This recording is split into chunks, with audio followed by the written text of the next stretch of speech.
বন্ধু তুই কি জানোস রে? কি রে? কাল কিয়ামতের দিন আমাদের প্রিয় নবী তার দিক থেকে মুখ ফিরিয়ে নিবে। যে ব্যক্তি নবীজির দামি কালেমা শোনার পরেও অন্যের কাছে ফসে না দিল, নাউজুবিল্লাহ। আয়না বন্ধু, আমরা কালেমার দাওয়াতটি সবার কাছে ফসিয়ে দেই।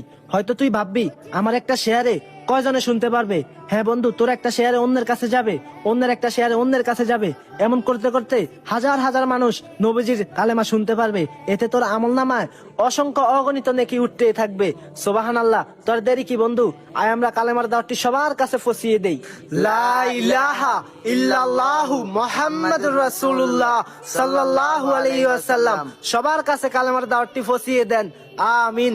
আল্লাহ আপনার আমলকে কবুল করে নেক। আমিন।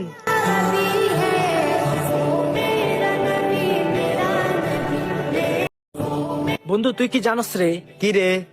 কাল কিয়ামতের দিন আমাদের প্রিয় নবী